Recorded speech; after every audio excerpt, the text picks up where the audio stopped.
రోజు ఇంద్రకీలాద్రిపై అమ్మవారి అవతారము శ్రీ కనకదుర్గాదేవి అవతారము. ఈ రోజు దేవి శరన్నవరాత్రుల్లో 9వ రోజు. సో అమ్మవారి కనకదుర్గాదేవి అవతారంలో భక్తజనులందరినీ కటాక్షిస్తున్నారు. సో ఈరోజు మీకు నేను చెప్పబోయే ఒక హెల్త్ టిప్, ప్లాంటార్ ఫేసియటిస్. అంటే ఉదయాన్నే లెగవగానే నడవటానికి పాదం కింద చాలా నొప్పి చెప్తూ ఉంటారు చాలామంది. దీన్ని మనం ప్లాంటార్ ఫేసియటిస్ అంటారు. ఎందుకు వస్తుందంటే మన పాదం కింద ప్లాంటార్ ఎపోన్యూరోసిస్ అని పలసని పొర ఉంటుంది. దీనిలో ఎలాస్టిక్ ఫైబర్స్ అనేవి ఉంటాయి. సో ఎప్పుడైతే ఓవర్ వెయిట్గా ఉంటారో, ఎప్పుడైతే ఎక్కువసేపు నించొని మన బరువు అంతా కూడా పాదం మీద పడి ఉంటుందో ఆ ఎలాస్టిక్ ఫైబర్స్ అనేవి డ్యామేజ్ అవుతాయి. దాని మూలంగా పాదం ఎప్పుడైతే కింద పెడుతున్నారో చాలా పెయిన్ అనేది జరుగుతుంది.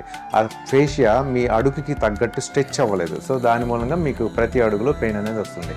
కొంతమందిలో ఇది ట్రీట్మెంట్ సరిగా తీసుకోకపోతే ప్రతి అడుగు పెయిన్ వస్తుంది. చాలా దూరం నడిచినా కూడా పెయిన్ అలానే ఉంటుంది.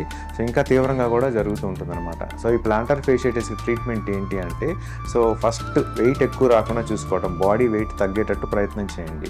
నెంబర్ 2, మన ప్లాంటార్ ఆర్చ్కి తగ్గట్టు చెప్పల్స్ కానీ లేకపోతే షూస్ కానీ తయారు చేస్తుంటారు. దాటిని ఆర్చ్ ఫిట్ అంటారు. సో ఆర్చ్ ఫిట్ చెప్పల్స్ని మనం వాడుతుండాలి. నెంబర్ 3, సో బాగా ఎక్కువ పెయిన్ ఉన్నప్పుడు హాట్ వాటర్లో కొంచెం సాల్ట్ వేసి, అంటే మనం పట్టగలిగినంత హాట్. సో డయాబెటిక్ పేషెంట్స్కి ఇది కాంట్రాఇండికేటెడ్. హాట్ వాటర్లో కాలు పెట్టకూడదు. సో మామూలు వాళ్ళు పాదం ఒక 10 to 15 మినిట్స్ వేడి నీళ్ళలో ఉంచితే సో ఫేషియా అనేది రిలాక్స్ అవుతుంది.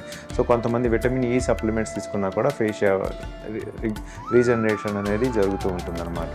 సో అంతేకాకుండా పూర్తిగా ఫిజియోథెరపీ ఉంటుంది. అంటే ఎక్సర్సైజెస్ చేయాలి. కొన్ని flexion extension exercises, physical therapy చేస్తూ ఉన్నా కూడా స్ట్రెచ్ ఎక్సర్సైజెస్ అంటాం. ఈ స్ట్రెచ్ ఎక్సర్సైజెస్ కూడా ఆ ప్లాంటార్ ఫేషియా కుచించుకుపోకుండా తోడ్పడుతుంది. దీని మూలంగా పెయిన్ అనేది కంట్రోల్ అవుతుంది.